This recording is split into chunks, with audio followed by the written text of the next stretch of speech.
안녕하세요. 승리한 성가족 여러분, 그리고 강성성경연구원 여러분, 오늘은 스가랴 2장 1절에서 5절 말씀을 예루살렘을 측량하여 축복하신다라는 제목으로 함께 말씀을 나누도록 하겠습니다. 우리가 지난 시간 살펴본 것 같이 스가랴서 1, 2장에서는 이제 8가지 축복 중에 3가지 축복에 대해서, 근원적인 축복에 대해서, 근원적인 위로에 대해서 나옵니다. 이 위로가 어떤 내용에 대한 위로였냐면, 첫 번째는 하나님께 버림받은, 하나님께 징계받은 백성에게 하나님께서 너희들을 다시 내 백성으로 선언해 주신다는 말씀으로 위로하시는 것이었고, 어제 말씀을 통해서는 사방에서 둘러싼 강대국들의 핍박 안에서 하나님께서 강하게 하시겠다, 승리하게 하시겠다, 영광 속에 함께하게 하시다는 하나님의 말씀이었습니다. 그리고 나서 이제 오늘 본문 말씀에서는 이 성전이 건축되고 예루살렘이, 하나님의 성이, 하나님의 백성들의 성이 얼마나 놀라운 역사의 주인공이 되는지, 놀라운 역사의 중심이 되는지를 가르쳐 줌으로써 성전 건축이 확실하고 앞으로 미래에 대한 소망을 가지도록 하는 것이 바로 오늘 2장 말씀의 내용이고, 그 시작이 오늘 본문 말씀입니다. 오늘 본문 말씀과 내일 본문 말씀에서는 이 환상의 내용이 오늘 본문 말씀에 기록되어 있고, 이 환상에 대한 해석이 내일 본문 말씀에서 우리가 확인하는 부분입니다. 자, 그렇다면 우리가 어떤 내용인지 1절 말씀부터 한번 보도록 하겠습니다. 1절을 보면, 내가 또 눈을 들어본 즉 한 사람이 측량줄을 그의 손에 잡았기로 라고 얘기하면서 무엇인가를 재기 위한 측량줄을 가지고 있는 것을 보게 됩니다. 이 측량줄이란 것은 하나님께서 어떤 영역을 재시는 건데, 이번에 이 영역을 재는 것은 하나님께서 심판하시기 위한 측량줄이 아니라 하나님이 축복하시기 위한 측량줄임을 우리가 알아야 됩니다. 우리가 시편 16편에서도 줄로 재어준 구역이라고 하면서 하나님께서 나에게 축복으로 주신, 기업으로 주신 곳이 하나님께서 미리 준비하시고 우리에게 허락하신 곳이라는 것을 가르쳐주는 것처럼, 오늘 본문 말씀에서도 하나님께서 우리에게 축복의 통로로, 축복의 내용으로 주시는 그 기업에 대해서, 즉 예루살렘에 대해서, 성전의 완성에 대해서 우리에게 가르쳐주고 있습니다. 그래서 2절 말씀에는 그것에 대한 물음이 나타납니다. 내가 어디로 가느냐 물은즉 그가 내게 대답하되 예루살렘을 측량하여 그 너비와 길이를 보고자 하노라고 말할 때라고 얘기합니다. 그래서 이 측량줄을 가지고 가는 사람에게 무엇하러 가느냐라고 했을 때 예루살렘을 측량한다 그랬습니다. 그 너비와 길이가 어떻게 되는지를 보고자 한다고 얘기합니다. 그때 3절에 장면이 바뀝니다. 내게 말하는 천사가 나아가 다른 천사가 나와서 그를 맞으며 라고 얘기하면서, 그를 맞으며 이제 뭐라고 얘기하냐면, 천사가 이 측량줄을 잡은 사나이에게 뭐라고 얘기하냐면, 너는 달려가서 그 소년에게 말하여 이르기를 예루살렘은 그 가운데 사람과 가축이 많음으로 성곽이 없는 성읍이 될 것이라 하라 라고 얘기합니다. 지금 예루살렘의 모습을 보십시오. 성곽도 허술하고 그 영역이 비천한 가운데 있습니다. 예루살렘 성전도 아직 계속해서 공사가 중단된 상황이에요. 다시 하라고 얘기하고 있지만 그것이 이루어지지 않고 있어요. 그리고 여기에는 계속해서 이민족의 침략과 약탈이 호시탐탐 노려지는 곳입니다. 근데 어떻게 된자 그러냐면, 성곽이 없는 성읍이 될 거라 그래요. 여러분도 우선 우리가 일반적으로 볼 때 성곽이 있는 것이 더 안전합니까? 성곽이 없는 것이 더 안전합니까? 당연히 성곽이 있는 것이 안전하죠. 근데 이 성곽이 없는 성읍이 된다 그랬을 때 그 전제가 무엇이냐면, 그 가운데 사람과 가축이 많음으로 라고 얘기합니다. 철저한 부흥이 있다는 것입니다. 수가 많아진다는 거예요. 수가 많아진다는 것은 사람들에게 이 예루살렘이 어떤 곳이 되냐면, 우리에게 평화를 주고 안식이 주고 산성이 되어서 안전하게 거할 수 있고 행복하게 거할 수 있는 곳이라는 확신이 든다는 것입니다. 즉 하나님께서 이곳을 어떤 곳으로 만들어 주시냐면, 하나님께서 보호하시고 하나님께서 인도하시고 하나님께서 축복하셔서 그곳에서 하나님의 품 안에서 완전한 평안을 누리게 하고, 이곳에 많은 사람들이 오기를 기뻐하고 즐거워하는 곳으로 만드신다는 것입니다. 그러면서도 동시에 성곽이 없음에도 불구하고 어떡하다? 안전하다는 것입니다. 당연하죠. 하나님께서 지키고 계시기 때문에, 하나님이 산성이 되시고 계시기 때문에, 즉 지금 현재 이 성의 모습은 굉장히 초라하고 볼품없고 안전하지 않고 괴롭습니다. 그런데 이곳의 미래는 어떻게 될 것이냐면 많은 사람들이 이곳에서 와서 살기를 즐거워합니다. 살기를 즐거워하여서 이 성이 수용할 수 있는 수용 범위가 넘어감에도 불구하고 그곳이 모두 안전하고 기뻐하고 풍성한 곳이 된다는 것입니다. 그것을 어떻게 표현해 주냐면 5절에서 이렇게 표현해 줍니다. 여호와의 말씀에 내가 불로 싼 성곽이 되며 라고 얘기합니다. 우리가 가지고 있는 물리적인 성곽, 우리가 물리적인 어떤 조치가 이 성의 안전을 지켜주는 것이 아니라 하나님께서 직접 불로써 성곽이 되어서 이 민족의 침략을 막아주신다는 것입니다. 그리고 어떻게 해요? 그 가운데 영광이 되리라 라고 얘기하면서 하나님의 영광이 이곳에 임자여서 우리가 이곳이 하나님의 통치가 이루어지는 곳이고 하나님의 통치의 영역이 확장되는 곳이고 이곳으로 사람들이 들어오기를 즐거워하게 되는 곳을 말씀해 주고 계십니다. 즉 이것이 무엇이냐면 과거에 하나님께서 말씀하시던 하나님의 나라의 그 모습이고 미래에 우리에게 보여줄 하나님 나라의 모습이란 것입니다. 즉 하나님의 언약 안에서 이미 약속된 것이고 다윗성과 솔로몬의 시대를 지나면서 사람들이 어렴풋이 경험했던 그것이 완성됨을 우리에게 가르쳐주고 있어요. 자, 이 말씀의 놀라운 점은 무엇이냐면 바로 이스라엘의 회복을 얘기함과 동시에 예루살렘의 회복을 얘기함과 동시에 성전의 회복을 얘기함과 동시에 무엇을 얘기하냐면 하나님 나라의 임재를 우리에게 가르쳐주고 있다는 것입니다. 이것은 여러분도 우리가 마태복음 말씀하고 연결되어서 보면 더욱더 분명하게 나타나는 한 가지 사실이 있습니다. 그것이 무엇이냐면 세례 요한과 예수님께서 말씀하신 회개하라 천국이 즉 하나님의 나라가 가까웠느니라. 자, 그렇다면 우리가 여기서 이제 하나님의 나라를 무엇으로 보냐는 것입니다. 하나님의 우리가 나라라는 것은 첫 번째는 무엇이냐면 주권이 있습니다. 그리고 시민이 있고 영토가 있죠. 자, 분명한 것은 하나님의 나라의 주권은 하나님께서 하신 창조주의 주권입니다. 하나님, 창조주의 주권. 사람은 하나님의 백성, 하나님을 믿고 신뢰하고 의지하는 사람들. 그리고 영토는 하나님의 통치가 이루어지는 곳. 이것은 우리가 말세적으로 보면은 바로 새하늘과 새 땅으로 표현되는 하나님 나라를 얘기하면 동시에 무엇을 얘기해요? 이 새 땅, 새 하늘의 모형인 현대 신약의 교회를 얘기하고 있죠. 자, 그렇다면 교회를 얘기한다는 개념에서 여러분들 4절과 5절을 보십시오. 4절과 5절을 보면 성곽이 없는 성읍이 될 것이라는 것. 즉 우리가 울타리가 없는 곳이 바로 교회잖아요.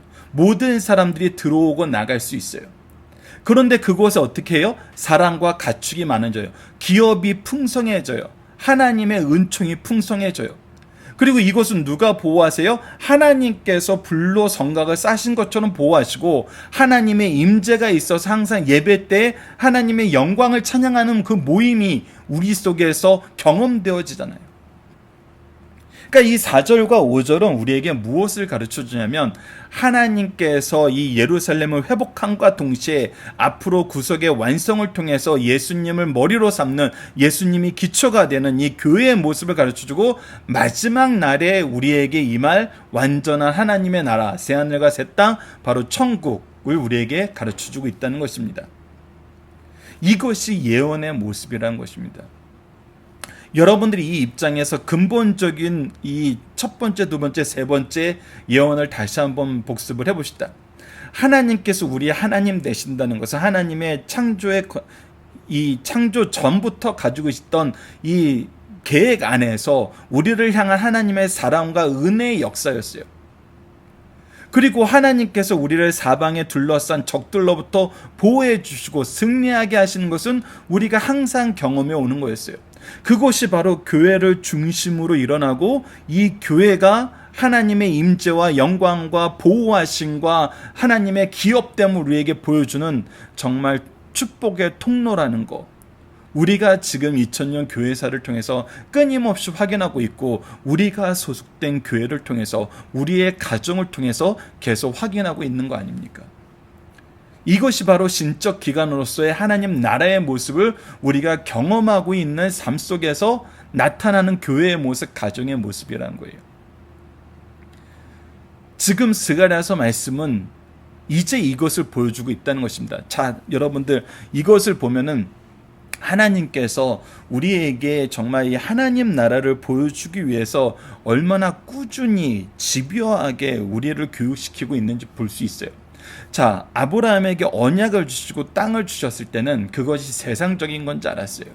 그의 근본적인 의미는 우리가 잘 이해를 못했어요. 하지만 아브라함에게 아들을 준다는 그 언약은 어디하고 맥락이 계속해서 이어지고 있냐면, 바로 아담에게 주셨던 최초의 복음, 이 여인의 후손이 뱀의 머리를 상하게 하고 이 뱀은 여인의 뒤꿈치를 물 것이라 그러면서, 이 여인을 통해서, 여인의 후손을 통해서 우리를 구원하시고자 하나님의 구원의 계획을 우리에게 보여주셨고, 아담은 이 구원의 계획을 인정하고 의지하는 마음으로 자기 아내의 이름을 하와라고, 모든 산자의 어머니라고 이름을 지었을 정도였어요. 그리고 노아에게 구원의 언약을 주셨어요. 자, 그래서 계속해서 이 자녀를 통한 구원의 역사가 아브라함에게 이어지면서 아브라함의 후손을 통해서 그 메시아가 올 것을 우리에게 가르쳐주고, 그것이 계속 이어지면서 우리에게 무엇을 보여주냐면, 이 자녀로 오실 분이, 이 메시아가 바로 우리를 죄에서, 근본적인 죄에서 구원하셔서 하나님 나라를 이루시고 하나님의 임재가 우리와 함께 할 수 있도록 우리를 하나님과 화목시키는 역사적인 하나님의 이 구속사적인 구원자 되심을 우리에게 보여주고 있잖아요. 그것이 지금 이 스가랴서의 예언까지 계속 일맥상통하게 이어져 오고 있다는 것입니다. 즉, 하나님의 약속을 우리가 보면은 하나님의 구속사를 이해할 수 있고, 이 구속사를 보면은 하나님의 통치와 하나님의 이 구속의 약속 속에서 우리에게 언약으로 주신 것이 무엇인지 알게 되고, 이것들이 철저하게 지금 우리의 삶에서도 성취되고 있다는 것을 우리가 경험할 수 있다는 거예요. 그래서 우리가 말씀을 통해서, 하나님의 말씀을 통해서, 그리고 이 교회를 통해서 이 구속의 역사를 계속 확인하고, 이 확인된 것이 우리의 삶 속에서 나타나 이 하나님의 구속을, 하나님의 살아계심을, 하나님의 심판을 증거하는 증인이 된다는 것입니다. 지금 그 약속을 또다시 이 스가랴서 말씀을 통해서 갱신하고 있고, 우리는 이것의 성취를 보고 있고, 이 성취를 경험하는 세대, 은혜의 세대에 살고 있다는 것입니다. 자, 본문 묵상하기를 통해서 오늘 본문 말씀을 간단하게 확인하도록 하겠습니다. 환상 속에 나타난 사람은 무엇을 측량하러 왔나요? 바로 예루살렘을 측량하고 그 너비와 길이를 보고자 했습니다. 예루살렘에 어떻게 될 것을 약속하셨나요? 바로 예루살렘은 사랑과 가축이 많아지는 풍요, 번영을 우리에게 말씀하고 계시고, 이 번영은 하나님께서 보호하시는, 성곽이 없는 성읍이 되지만 하나님께서 불로 둘러싸서 보호하시는 하나님의 통치가 이루어지는 것이고, 하나님의 영광이 나타나는 것이라는 것입니다. 이것이 바로 우리의 교회라는 거예요. 우리가 앞으로 보게 될 하늘나라라는 것입니다. 우리가 증거할 하나님의 통치의 모습, 하나님 나라의 백성들의 모습이라는 것입니다.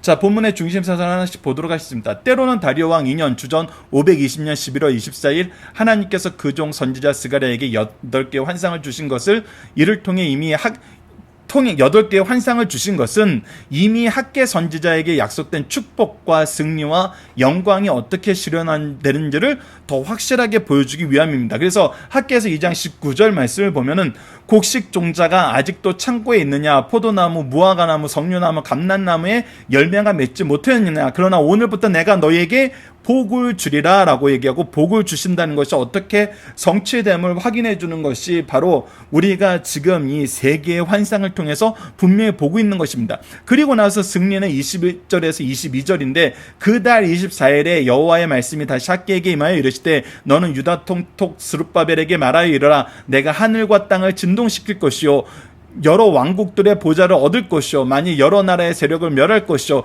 그 병거들과 그 탄자들을 엎드려뜨리니 말과 그 탄자가 각각 그의 동료의 칼에 엎드려지리라 라고 얘기하면서 다시 한번 승리를 얘기해주고 있고, 그 후에 나타날 영광에 대해서 23절에 얘기하는데, 만군의 여호와가 말하노라 스알디엘의 아들 내 종 스룹바벨아, 여호와가 말하노라 그 날에 내가 너를 세우고 너를 인장으로 삼으리니 이는 내가 너를 택하였음이라 만군의 여호와의 말이니라 하시니라 라고 얘기하면서 하나님의 영광이 우리와 함께하고 있다는 것을 분명히 우리에게 말씀하셨고, 이것을 환상으로 다시 한번 재차 확인해 주심으로써 하나님께서 주시는 산 소망, 거룩한 소망을 가지고 앞으로 나아가라는 것입니다. 하나님이 나아가게 해주시겠다는 것입니다. 동행하시겠다는 것입니다. 보호하시겠다는 것입니다. 약속을 성취시켜 주시겠다는 것입니다. 자, 이 시간 상고할 세 번째 환상은 그리스도의 재림을 포함하여 예루살렘의 완전한 재건을 보여주는 환상입니다. 여기서 예루살렘은 스가랴 시대 예루살렘을 말하면서 동시에 주의 재림으로 완성될 새 예루살렘에 초점을 맞추고 있습니다. 셋째 환상은 첫째와 둘째 환상의 보완적인 성격을 띠고 있습니다.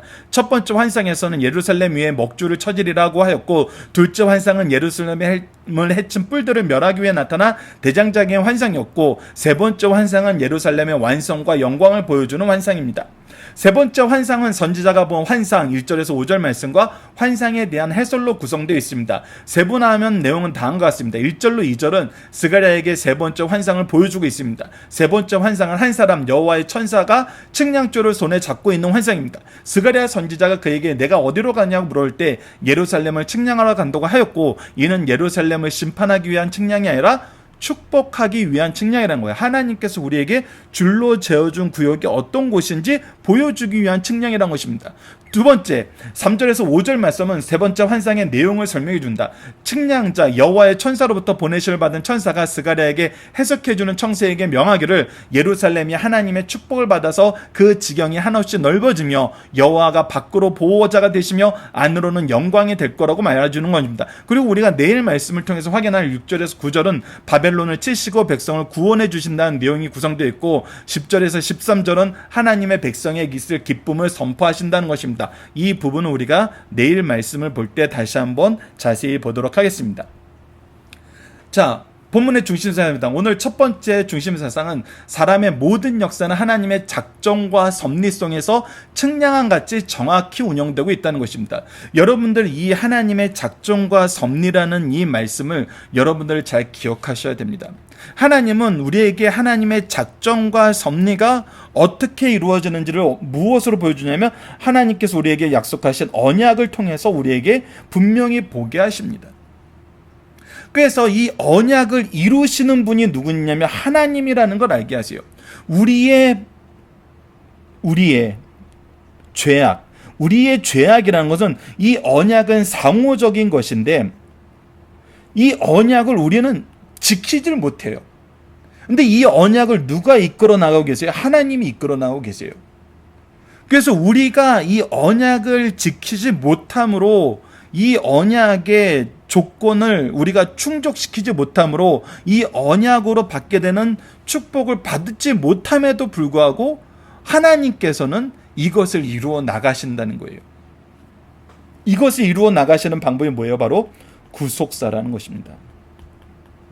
그래서 우리가 구속사적인 관점으로 성경을 봐야 된다는 것입니다. 그래서 우리는 항상 이것을 보면은, 그래서 이 구속사를 보면은 하나님의 작정과 섭리 속에서 이 언약의 성취를 일어나가는 구속사를 보면은 필연적으로 뭐를 인정할 수밖에 없냐면 하나님의 은혜를 인정할 수밖에 없다는 것입니다. 이 은혜를 인정하면서 동시에 우리는 우리의 죄악됨과 연약함을 끊임없이 발견하게 되죠. 그래서 우리는 무슨 역사가 일어나요? 회개의 역사가 일어난다는 것입니다. 그리고 그때 비로소 우리는 인정하고 의지하는 삶을 살게 됩니다. 이것이 뭐예요? 바로 믿음의 삶이에요. 믿음으로 나아가는 삶이에요. 그래서 우리는 끊임없이 하나님의 작정과 섭리를 언약 안에서 이해해 나가야 됩니다. 그것이 세상을 사는 지혜예요. 이 하나님이 어떻게 우리를 향한 그 계획과 그것을 어떻게 이루시는지 아는 사람들은 하나님의 언약을 인정하고 의지하는 삶을 살지 이것을 거역하고 반대되는 삶으로 살지 않아요. 거역하고 반대되는 삶은 심판만 있을 뿐이고 이것을 인정하고 의지하는 삶은 하나님의 은혜와 영광이 있을 뿐이에요. 그러니까 어느 것이 지혜로운 삶인지 잠언이 끊임없이 얘기하는 이 지혜로운 삶은 하나님을 경외하는 것이고 이 하나님의 계획과 인도하심을 우리가 인정하면서 살라는 것이에요. 하나님과 이걸 더 쉽게 얘기하면 동행하는 삶을 살라는 것입니다. 그러니 우리가 무엇을 알아야 돼요? 하나님의 말씀을 알아야 돼요. 하나님의 언약의 말씀을 알아야 돼요. 그 안에서 하나님의 작정과 섭리를 이해해야 돼요. 하나님은 이것을 이해시키기 위해서 우리에게 성경 말씀을 주셨어요. 그래서 성경 말씀이 아니고서는 우리가 이것을 바로 이해할 수가 없어요. 그래서 우리가 이 하나님의 정확한 통치, 언약의 성취는 말씀을 통해서 우리에게 주셨고 말씀을 통해서 우리가 이것을 인정하고 의지하는 삶을 살아야 된다는 것입니다. 두 번째, 성장과 안정과 평화도 하나님의 주권적 섭리 속에서 이루어진다는 것입니다. 자, 에스겔 38장 11절에서는 이렇게 기록되어 있습니다. 말하기를 내가 평안의 고을들로 올라가리니 성벽도 없고 문이나 빗장도 없어도 염려 없이 다 평안히 거주하는 백성에게 나아가서 라고 얘기하면서 하나님의 주권적 섭리 속에서만 우리가 안전하고 평화를 누리고 성장하게 된다는 것입니다. 여러분들 다시 한번 우리 선조들의 신앙의 선조들의 삶과 우리의 이 부모님들의 삶을 그리고 이 교회에서 신앙생활을 할 때 하나님을 인정하고 의지하는 삶과 참 안타까운 것이 교회 안에서 함께 신앙생활 한다 그래서 모든 사람들이 하나님을 인정하고 의지하는 삶을 사는 건 아니잖아요. 그래서 우리가 그것을 비교해 보는 그런 어떤 예시로 쓰기에는 우리 마음이 안타깝지만 여러분들 신앙생활 오랫동안 하고 그 분들의 신앙의 그런 모습을 우리가 어느 정도 발견하면 이게 너무나 명확하게 보인다는 거예요. 너무나 안타깝지만 명확하게 보이기 때문에 우리가 교훈을 받는다는 것입니다. 하나님을 인정하고 의지하는 분들은 정말 평화와 안정과 성장이 꾸준히 확장되어 가요. 근데 하나님을 인정하지 못하고 믿음의 생활도 내가 원하는 대로 믿고 항상 자기 주장을 관철하기 위해서 신앙생활 하는 분들을 보면은 끊임없이 평화와 안정이 점점 줄어드는 삶을 살고 오히려 성장하는 것이 아니라 퇴보하는 삶을 삽니다. 여러분들 한번 교회 안에서 또는 여러분들의 가문 안에서 한번 비교를 해보세요. 우리 선조들이 하나님을 인정하고 의지해야 된다라고 얘기하는 것이 그냥 입에 바른 말이 아니에요. 그냥 여러분들이 기복적인 신앙을 여러분들이 주입시키려고 하는 말이 아니라 정말 오직 하나님만이 이것을 이루시기 때문이에요. 그래서 하나님을 이용하는 것과 하나님의 내 삶의 모든 의미의 기준이 되는 것은 분명히 달라요. 여러분들이 주위에서 관찰해야 될 부분은 바로 이 부분이거든요. 하나님을 이용하는 삶을 사는 사람과 정말 하나님이 중심이 되는 삶, 이것을 여러분들이 구분할 수 있는 영적 지혜가 있어야 됩니다. 그 영적 지혜도 여러분들 당연히 무엇을 통해서 우리가 얻을 수 있죠? 하나님의 말씀, 성경을 통해서 얻을 수 있다는 것입니다. 세 번째, 하나님께서 지키시고 보호하시며 그 누구도 막을 수 없다는 것입니다. 결론적으로 하나님이 계속 얘기하시는 것은 오직 이거예요. 오직 하나님만이. 그러니까 우리가 지혜로운 삶을 산다는 것은 하나님을 믿는 거예요. 오직 하나님만 믿는 거예요. 이거 외에는 지혜로운 삶이란 건 있을 수 없습니다. 그래서 하나님을 인정하고 의지하는 삶, 하나님만 따르는 삶. 여러분들 여기서 벗어나지 마십시오. 혼합주의에서 벗어나셔야 됩니다. 자, 본문 다지기를 봅시다. 예루살렘은 어떤 도성인가요? 이 부분에 대해서는 여러분들 본문 다지기 정리에 아브라함 때부터 시작하여서 앞으로 우리가 바라봐야 될 영적인 새 예루살렘에 대한 설명까지 굉장히 간략하게 설명이 되어 있습니다. 예루살렘은 간략하게 설명하면은 바로 아브라함이 자기 아들 이삭을 하나님께 바치고자 했던 그 모리아산을 얘기하고 있고, 이 예루살렘이 이스라엘의 영적인 이 상징이 된 것은 바로 다윗 때였고, 그 이후에 이곳에 성전이 건립되면서부터 항상 하나님의 임재의 약속이 있는 곳으로, 예루살렘 회복되어야 되는 곳으로, 바라봐야 되는 곳으로 항상 우리에게 제시되고 있다는 것입니다. 이 부분에 대해서 여러분들 본문 다지기 정답을 통해서 확인해 주시고, 두 번째, 예루살렘에 성곽이 없는 성읍이 된다는 의미는 우리가 앞서 살펴본 것처럼 하나님께서 이곳을 안전하게 지켜주시는 곳이 되고, 하나님의 은혜 속에서 풍요로운 곳이 되고, 가장 중요한 것은 바로 하나님의 영광이 함께 있는 하나님 나라라는 것입니다. 하나님의 통치가 이루어지는 곳이라는 겁니다. 오직 하나님의 통치를 인정하고 의지하면서 하나님과 함께하기를 기뻐하는 백성들이 하나님의 영광과 보호하심 속에서 사는 곳이 바로 예루살렘, 우리의 교회, 우리의 가정, 우리가 바라보는 새하늘과 새 땅, 새 예루살렘이라는 것입니다. 자, 교회 본문 적용입니다. 교회 예루살렘이 하나님의 영광이 된다는 것은 어떤 의미인가요? 바로 하나님의 통치가 이루어진다는 것입니다.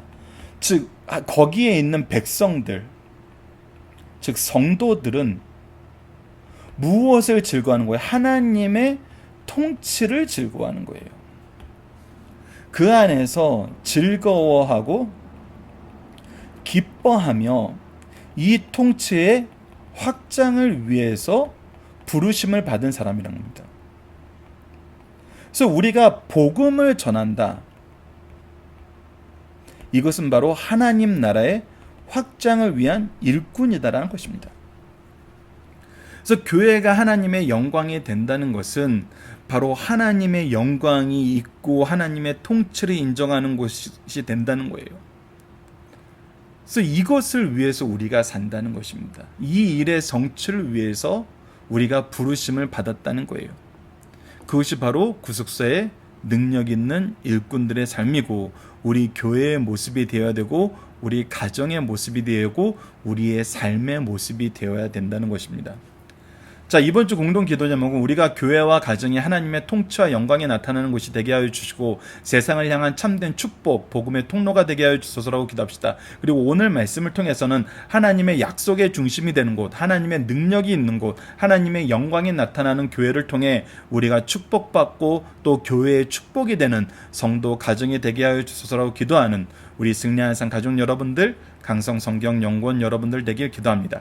감사합니다.